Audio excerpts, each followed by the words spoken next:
Alam mo ba na ang orihinal na letra o lyrics sa Lupang Hinirang ay hindi naman talaga Tagalog? At hindi rin ito Kastila. Teka, paano naman nangyari yun? Wait lang, if you do not speak or understand Tagalog, check out the links up here or down below for the older English version of this video. And do not forget to hit the subscribe button. Now back to our topic.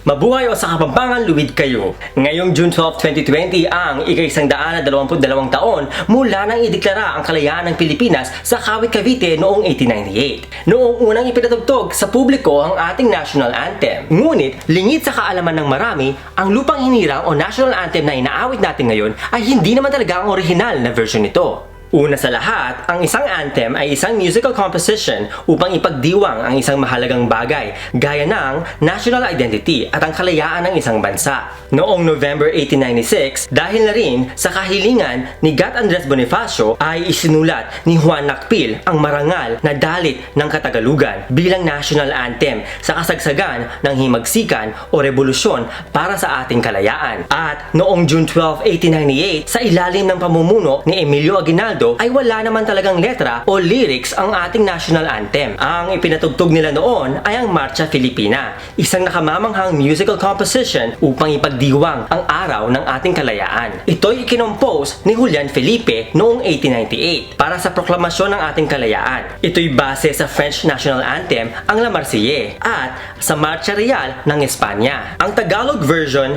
ng Lupang Hinirang na ating inaawit ngayon ay mula lamang sa taong 1966. At ito'y ibinase sa Tulang Pilipinas na isinulat ni Jose Palma noong 1899. Ang Tulang Pilipinas ni Jose Palma ay isinulat naman sa wikang Kastila.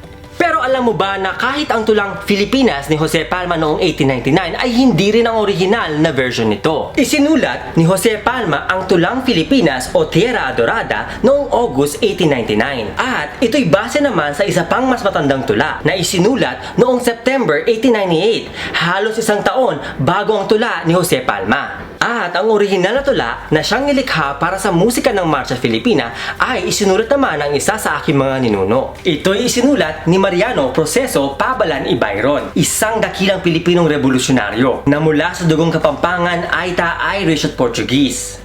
Si Pábalan ng Bacolor, Pampanga ay isa sa pinakatanyag at matagumpay na manunulat sa kasaysayan ng Pilipinas. Dahil sa kanyang mga likha ay lubusang nagbago ang larangan ng teatro sa Pilipinas. Ito'y naging mas makabayan at mas Pilipino. Siya rin kasi ang nagsulat ng kauna-unahang sarswela ng ating bansa sa wikang sariling atin, na hindi sa wikang Kastila o wikang Banyaga. At noong September 1898, habang isinusulat ang saligang batas ng unang Republika ng Pilipinas ng Revolutionary Congress sa Malolos, Bulacan, ay isinulat ni Mariano Proceso Pábalan-Táyag ang makabayang tulang Labuad Mapalad upang ipagdiwang ang kalayaan ng Pilipinas mula sa mga mananakop. At ito'y kanyang isinulat sa kanyang mother tongue, ang wikang Kapampangan. At di kalaunan ang kanyang matalik na kaibigang si Jose Palma, na isa ding Pilipinong revolusyonaryong Kapampangan mula sa Bacolor, Pampanga,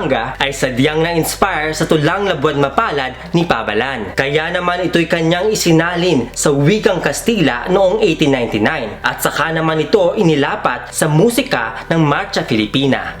At kung ating aawitin at pakikinggang maigi ay masakma sa musika ng Marcha Filipina ang tulang Labuad Mapalad ni Pábalan kung ihahambing sa Spanish version nito na Filipinas ni Jose Palma. Kaya ating pakinggan sa dulo ng video na ito ang rendition ng Labuad Mapalad na inawit ng Sapni ng Crisot Cultural and Literary Foundation. So make sure to watch until the very end. Kaya rin kung tutuusin, ang orihinal na Pambansang Awit ng Pilipinas ay unang isinulat sa wikang Kapampangan ng isang Pilipinong revolusyonaryong Kapampangan. At kung iisipin natin mabuti, matagal nang kinakanta o inaawit ang Pambansang Awit ng Pilipinas sa iba't ibang wika ng ating bansa, bago pa man naging opisyal ang Tagalog version nito. At sa pagdating ng mga Amerikano ay pinagbawal ang anumang pagpapahayag at simbolong makabayan, kabilang na ang pagkanta ng ating pambansang awit. Noong 1938 naman, sa panahon ng Commonwealth of the Philippines, ay isinulat ang English version ng Tulang Pilipinas ni Palma. At ito'y tinawag na The Philippine Hymn. Sa kasagsagan naman ng World War II noong 1943 ay isinalin ng revolusyonaryong hukbong bayan o hukbalahap ang Labuad Mapalad ni Pábalan. pinag-aralan sa wikang Tagalog at ito'y kanilang tinawag na diwa ng bayan. At mula 1948 hanggang 1960s ay meron pang ibang mga Tagalog translations o versions ng Labuad Mapalad ang isinulat. At noong 1966 lamang isinulat ang bersyon ng Lupang Hinirang na siyang inaawit natin ngayon.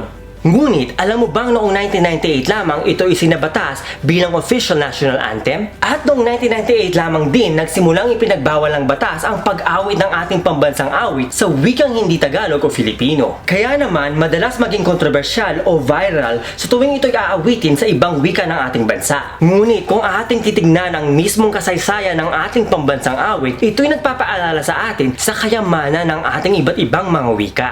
Kayamanan sa mga wika na sumasalamin din sa makulay at sari-saring kultura at mamamayan ng Pilipinas. Mahalagang kilalanin natin ang realidad na ang ating bansa ay diverse, multi-ethnic at multilingual. Pagkat ang mga katangingang ito'y dapat nating ipagyamanin at ipagdiwang. Ito'y kayamanan ng ating kapuluan na dapat nating ipagmalaki. Pagkat ang tunay na diwa, lakas at kagandahan ng ating inang bayan ay matatagpuan sa ating pagkakaisa. Pagkakaisa hindi lamang sa ilalim ng iisang wika, kundi sa ilalim ng makatarungang pagkilala at pag-unawa sa ating sari-sari ngunit magkakaugnay na ugat, karanasan, kasaysayan at kultura. Pagkakaisa kung saan ang lahat ay malaya at pantay-pantay. Isang malaya nagkakaisang sambayanan kung saan walang iwanan ano paman ang antas sa lipunan o wikang ginagamit. Kaya laging tandaan, know your roots at no history, no self. At hanggang dito na lamang muna sa ngayon. Huwag kalimutan mag-like, mag-share, mag-comment at mag-subscribe. At kung gusto nyo akong tulungan gumawa pa ng mas maraming video gaya nito, suportahan lamang ang aking Patreon o bumili ng aking libro. Maraming salamat po. O sa Kapampangan, dakal pong salamat. Hanggang sa muli, kita-kits o sa Kapampangan, Mikitix. Labuan mapalad, mutyanin lalo sampat, minday at malat, ake kami sa puwak. Budning sultana, ginunaning malasya, pemalenana, nintapang at sinta, karing batis bundok, kakenan ulwit, pulong dakal, bitas ang makalimbagan, iyang kekang katimawan, king bandera mong maningning, ate kutandaring taksil, kapilan man e kulimlim, ing Aldo na at ding batuin, labad ning Aldo sinta at epangan, mayuming diling keke kamyen. Yang ligayang kekeng panyangian, ike kake